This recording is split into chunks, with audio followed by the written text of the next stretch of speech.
ఎన్నికల్లో ప్రజలు చిక్కొట్టిన వైకాపా నాయకులు ఇంకా మారలేదని మాజీ మంత్రి గంటా శ్రీనివాసరావు అన్నారు. భీమిలి ఎర్రమట్టి దిబ్బల్లో 6 నెలల నుంచి పనులు జరుగుతున్నాయన్నారు. ఈ వ్యవహారంపై ఆ పార్టీ నేతలు చెప్పేవన్నీ అసత్యాలేనని పేర్కొన్నారు.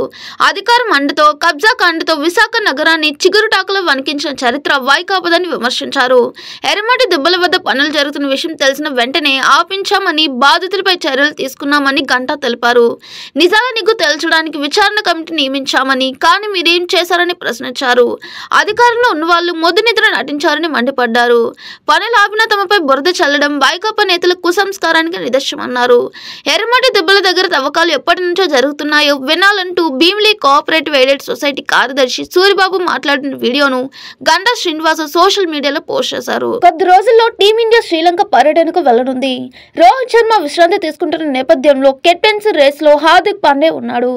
శ్రీలంకతో 3 వన్డేల 3 టీ20లను భారత్ ఆడనుంది. ఈ క్రమంలో హార్దిక్ పాండే ఆసక్తికరమైన పోస్ట్ పెట్టాడు. ఎన్నో కష్టాలను దాటి టీ20 ప్రపంచ కప్ ను ముద్దాడినట్లు అందులో పేర్కొన్నాడు. 2023 వన్డే ప్రపంచ కప్ లో గాయం తీవ్ర నిరాశకు గురిచేసింది. క్రికెట్ ప్రయాణం చాలా కష్టంగా మారింది. ఆటకు దూరంగా ఉండిపోయా. అయితే ఇటీవల ముగిసిన టీ20 ప్రపంచ కప్ ను భారత్ నెగ్గడంతో ఇప్పటి వరకు పడిన కష్టానికి ఫలితం అందుకోవడం ఆనందంగా ఉంది. గత కొన్ని రోజులుగా చేసిన కృషికి ఇంతకంటే అద్భుతమైన ముగింపు మరొకటి ఉండదు. కఠోరమైన శ్రమ వృధా కాదనేందుకు ఇదొక నిదర్శనం. తప్పకుండా ఇప్పటికైనా గుర్తింపు లభిస్తుంది. అత్యుత్తమ ఫిట్నెస్ ను సాధించేందుకు నిరంతరం కష్టపడుతూనే ఉందామని హార్దిక్ పాండే క్యాప్షన్ ను జోడించాడు. అమెరికా అధ్యక్షుడు జో బైడెన్ కరోనా బారిన పడ్డారు. ఈ విషయాన్ని ఆయన స్వయంగా సోషల్ మీడియా ప్లాట్ఫామ్ ట్విట్టర్ లో తెలియజేశారు. White house press secretary Karine gene pear కూడా బైడెన్ ఆరోగ్య వివరాలను తెలియజేశారు. జో బైడెన్ తన సోషల్ మీడియా ఖాతాలోనే ఇలా రాశారు. ఈ రోజు మధ్యాహ్నం నేను కోవిడ్-19 టెస్టులు చేయించుకున్నాను. ప్రస్తుతం నేను బాగానే ఉన్నాను. నా శ్రేయస్సు కోరుకునే వారందరికీ ధన్యవాదాలు. నేను అనారోగ్యం నుంచి కోలుకునే వరకు అందరికీ దూరంగానే ఉంటాను.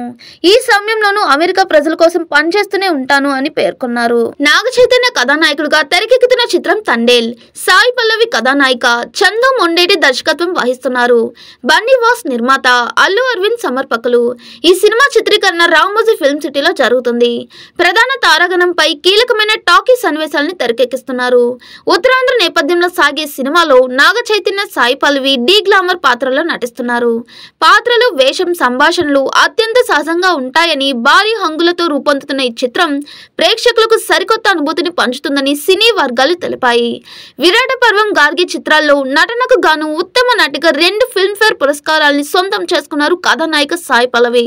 ఈ సందర్భంగా ఆమెని తండేల్ సినిమా సెట్ లో ఆ చిత్ర బృందం సత్కరించింది. బీసీసీఐ కార్యదర్శి జైషా అంతర్జాతీయ క్రికెట్ మండలి చైర్మన్ పదవి చేపడతాడా? ఇప్పుడు ఈ అంశమే ఆసక్తి రేకెత్తిస్తుంది. శుక్రవారం కొలంబోలో జరగనున్న ఐసీసీ వార్షిక సమావేశంలో ఈ విషయంపై చర్చించే అవకాశాలున్నాయి. ప్రస్తుతం న్యూజిలాండ్ కు చెందిన గ్రెగ్ బార్క్ ఐసీసీ చైర్మన్ గా కొనసాగుతున్నాడు. ఆయన్ని 2025 వరకు కొనసాగించే అవకాశాలు లేకపోలేదు. కాని పక్షంలో జైషా చైర్మన్ పదవిని చేపట్టేందుకు ఆస్కారం ఉంది. ఇటీవల వెస్టిండీస్, అమెరికా ఉమ్మడిగా ఆతిథ్యం ఇచ్చిన టీ20 ప్రపంచ కప్ లో అమెరికాలో మ్యాచ్లు నిర్వహించడం వల్ల ఐసీసీకి $20,000 నష్టం వచ్చింది. దీనికి సంబంధించిన నివేదికపై సమావేశంలో చర్చ జరగచ్చు. వచ్చే ఏడాది పాకిస్తాన్ ఆతిథ్యం ఇచ్చే ఛాంపియన్స్ ట్రోఫీకి భారత్ వెళ్తుందా లేదా అనే విషయం కూడా ఇందులో చర్చకు రావచ్చు. గత వైకాపా ప్రభుత్వ హయాంలో ఇసుక కొనలేక నిర్మాణ రంగం కుదేలైంది. కూలీ పనులు లేక నిరుపేదలు సైతం ఆత్మహత్యలు చేసుకున్నారు. కూటమి ప్రభుత్వం అధికారంలోకి వచ్చాక ఉచిత ఇసుక విధానం అమల్లోకి తీసుకురావడంతో నిల్వ కేంద్రాల వద్ద లారీలు, ట్రాక్టర్లు కిలోమీటర్ల మేర బారులు తీశాయి. గుంటూరు జిల్లా తాడేపల్లి మండలం గుండెమేడ వద్ద నిల్వ చేసిన 20,000 మెట్రిక్ టన్నుల ఇసుకను గత మంగళవారం నుంచి పంపిణీ ప్రారంభించారు. దీంతో కొండలో పేరుకుని ఉన్న ఇసుక ప్రస్తుతం ఇలా ఖాళీ అయింది. సీఎం చంద్రబాబుకు వైఎస్ఆర్సీపీ అధినేత YS Jaganmohan Reddy strong counter ఇచ్చారు. రాష్ట్రంలో రాక్షస పాలన కొనసాగుతుంది. లా అండ్ ఆర్డర్ అనేది ఎక్కడా కనిపించడం లేదు. ప్రజల మాన ప్రాణాలకు రక్షణ లేకుండా పోయింది. వైఎస్ఆర్సీపీని అణగద్రొక్కాలన్న కోణంలో ఈ దారుణాలకు పాల్పడుతున్నారని ఎక్స్ వేదికగా వైఎస్ జగన్ మండిపడ్డారు. నెలన్నర రోజుల్లోనే ఆంధ్రప్రదేశ్ ఆంధ్రప్రదేశ్ అంటే హత్యలు, అత్యాచారాలు, రాజకీయ కక్షలతో చేస్తున్న దాడులు, విధ్వంసాలకు చిరునామాగా మారిపోయింది. నిన్నటి వినుకొండ హత్య ఘటన దీనికి పరాకాష్ట. నడి రోడ్డుపై జరిగిన దారుణ కాండ ప్రభుత్వానికి సిగ్గుచేటు.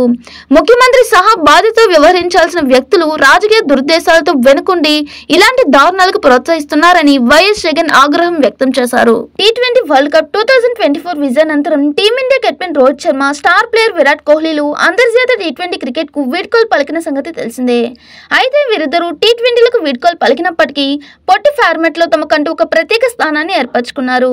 టీ20 ఫార్మాట్ లో అత్యధిక పరుగులు చేసిన ఆటగాళ్ల జాబితాలో వీరిద్దరూ టాప్ 2లో కొనసాగుతున్నారు. ఈ క్రమంలో రోకో ద్వయంపై భారత మాజీ కెప్టెన్ కపిల్ దేవ్ ప్రశంసల వర్షం కురిపించాడు. టీ20లో విరాట్, రోహిల స్థానాలను ఎవరూ భర్తీ చేయలేరని కపిల్ దేవ్ అభిప్రాయపడ్డాడు. టీ20లో మాత్రమే కాదు, ఇతర ఫార్మాట్ లో విరాట్ కోహ్లీ, రోహిత్ లాంటి ఆటగాళ్లు మరి రారు. భారత క్రికెట్ కు చాలా ఏళ్ల నుంచి వారు తమ సేవలను అందిస్తున్నారు. నిజంగా ఇదివరకు ఘనమైన వీడ్కోలు. సచిన్ టెండూల్కర్, MS ధోనీల మాదిరిగానే వీరిద్దరి పేర్లు కూడా భారత క్రికెట్ లో చిరస్మరణీయంగా నిలిచిపోతాయని ఇండో ఆసియన్ న్యూస్ సర్వీస్ కి ఇచ్చిన ఇంటర్వ్యూలో కపిల్ దేవ్ పేర్కొన్నాడు. ఈ ఏడాది అక్టోబర్ 4 నుంచి 12 వరకు శ్రీవారి వార్షిక బ్రహ్మోత్సవాలు జరగనున్న నేపథ్యంలో పలు ఆర్జిత సేవలను తిథిదే రద్దు చేసింది. అక్టోబర్ 4 నుంచి 10 వరకు సుప్రభాత సేవ మినహా మిగిలిన ఆర్జిత సేవలను 11, 12 మొత్తం ఆర్జిత సేవలను రద్దు చేస్తున్నట్లు ప్రకటించింది. అంగ ప్రదక్షిణ, వర్చువల్ సేవలు బ్రహ్మోత్సవాలకు ఒకరోజు ముందు నుంచి రద్దు చేశారు. అక్టోబర్ నెలకు గాను ఆర్జిత సేవలు, SCD టికెట్లు ఈ నెల 18 నుంచి జారీ చేస్తామని ప్రకటించిన నేపథ్యంలో భక్తుల విషయాన్ని గమనించాలని తిథిదే విజ్ఞప్తి చేసింది.